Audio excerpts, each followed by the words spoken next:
La tecnología ha tomado las armas, literalmente. Las guerras ya no se libran a tiros ni a cañonazos. Las armas del futuro son tan sofisticadas que pueden aniquilarnos a través de fenómenos meteorológicos. Sí, no me mires así. Así es, vamos a verlo. Vamos a verlo. Las guerras del futuro no las controlarán ni los comandantes ni tampoco los soldados en el terreno de batalla. El rumbo de una guerra podría cambiar solo con apretar un botón. Sí, y a distancia. ¿Cómo? Cambiando el clima. Son lo que se conocen como guerras meteorológicas, y algunos apuntan que ya se han producido los primeros ataques. Por ejemplo, aquí, en Estambul, con este cambio repentino de tiempo. En tan solo 5 minutos vean cómo la ciudad pasa del día a la noche. Una nube negra que para muchos no tiene explicación meteorológica alguna. Fíjense ahora con qué facilidad unos estudiantes son capaces de crear un tornado. ¿Qué impediría a un gobierno generar vientos huracanados a gran escala que arrasen con todo a su paso? Granizos mortales, riadas apocalípticas, tormentas eléctricas capaces de dejar a oscuras a millones de personas. Algunos van más allá y aseguran que se pueden generar artificialmente incluso terremotos, como este en Siria a principios de año, que los conspiranoicos creen que pudo ser un ensayo de un arma sísmica. Pero, ¿qué tecnología es capaz de dominar la naturaleza? En Alaska podría estar la clave. Allí se encuentran estas 180 antenas que, según algunas teorías, podrían estar detrás de todo esto. Aseguran que son las responsables de modificar el clima a voluntad y a miles de kilómetros de distancia. Este proyecto se llama HAARP, y atención porque se considera el mayor calefactor del mundo. Es capaz de intensificar fenómenos naturales como sequías, inundaciones, tsunamis y huracanes. Pero, ¿cómo funciona? Estas antenas que ven lanzarían energía electromagnética a la ionosfera para que al colisionar con capas altas de la atmósfera provoquen un espejo energético que permite alterar el clima. En esta guerra climática no solo están los Estados Unidos. Rusia ya ha creado su propia tecnología, denominada Sura, mucho más potente y considerada un arma meteorológica. Más allá de las teorías conspiranoicas, la realidad es que solo en este último mes el tiempo ha mostrado su peor cara. En India los corrimientos de tierra dejan más de 100 fallecidos en la última semana. En Japón, el tifón Lan ha puesto en alerta al país. En Colombia varios terremotos han desatado el pánico en el país. En Canadá jamás habían visto este granizo y en Estados Unidos pocas veces una tormenta había durado tanto. Cambio climático o guerra climática. Quien domine el tiempo, dominará el mundo. Fernando Peinado, criminólogo y experto en armas. Buenas noches.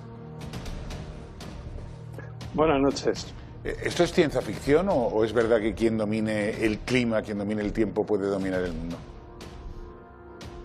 Bueno, pues eso es lo que ha buscado el hombre desde hace siglos. Efectivamente, yo no lo definiría como armas, sino como una metodología, unos conocimientos, unas técnicas capaces de variar a favor del que las organice, variar el clima, el tema sísmico y demás. Yo querría desligar un poquito esto del tema que estábamos hablando antes de Hawái. Si la pregunta es si hay un arma o varios tipos de arma física que pueden conseguir lo que estábamos viendo, un fuego focalizado, os puedo decir que sí, que efectivamente es así. Y como decía el compañero Guijarro, DARPA, que es una corporación estadounidense, ha desarrollado al menos dos técnicas distintas. Una especie de microondas dirigidas que pueden focalizar un fuego en un punto concreto a distancia, y otra que suena un poco a ciencia ficción, pero que es un cañón de láser focalizado, en el cual ¿existe de verdad, es capaz Fernando? de arrasar. Fernando, existe de verdad. Sí. Y se está probando, entre otras muchas armas que yo, fíjate, querría decir que no son del futuro, son del presente, porque las del futuro no las conocemos todavía. Están ligadas al desarrollo militar y evidentemente si es de desarrollo militar no las conocemos, o el gran público no las conoce. Otra cosa es que nuestros espectadores le podamos hablar de este tipo de armas y le suenen a ciencia ficción. Pero, Fernando, esas armas climáticas, digamos, que decías que pueden ser para favorecer en un momento dado, si hay una época de sequía, pues intentar atrapar las nubes para que llueva. Pero también se puede emplear para atacar un país. Sí, evidentemente. No quiero parecer conspiranoico, pero si tú eres capaz de modificar el clima buscando una sequía, estás modificando una situación geográfica concreta, para bien o para mal. Es decir, por ejemplo, pero esto lo llevamos haciendo durante décadas. Estamos hartos de conocer el tema de la siembra de nubes. Lógicamente, el agua que cae bajo una siembra de nubes en una zona es agua que no llega a otra. Y a nivel doméstico puede tener una importancia relativa. A nivel global puede llegar a ser muy dramático, muy fuerte. Déjame que le pregunte, sobre todo, mencionabas, Josep, perdón, Fernando, a Josep Guijarro. Josep, primero, las armas estas existen y luego la guerra climática es algo ya que está en el día a día. Está en uso, pero no tiene los frutos que le gustaría, pues en este caso, a la potencia que los utiliza. Hemos visto algunas imágenes que mostraban al calefactor más importante. Este es el llamado proyecto HARP. Son una serie de antenas que radian electromagnetismo y que lo que pretenden es variar precisamente climatología dirigiéndose. ¿Eso dónde está? ¿En Estados Unidos? ¿En Israel? En Alaska.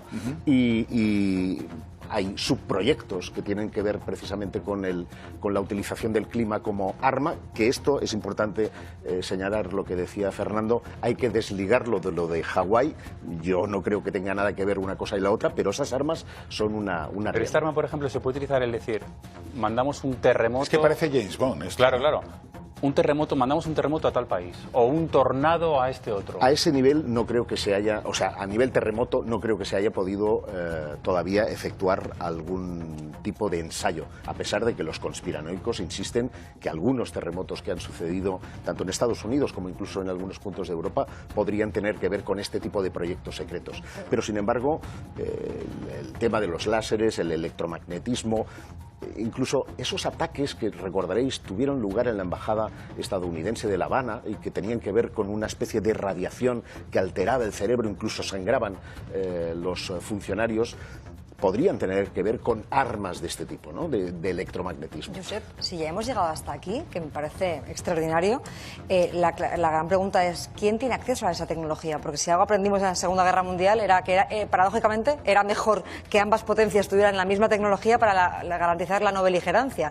¿Aquí hay alguien que está por encima del resto en el mundo? Sabemos que China y que Estados Unidos tienen proyectos activos de alteración climática, de geoingeniería.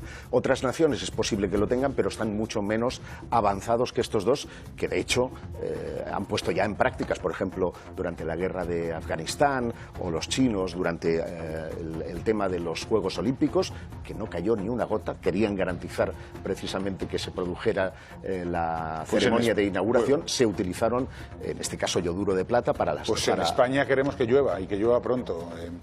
Fernando Peinado, millones de gracias por haber estado con nosotros en Código 10. Mira, te quería hacer una puntualización, Nacho.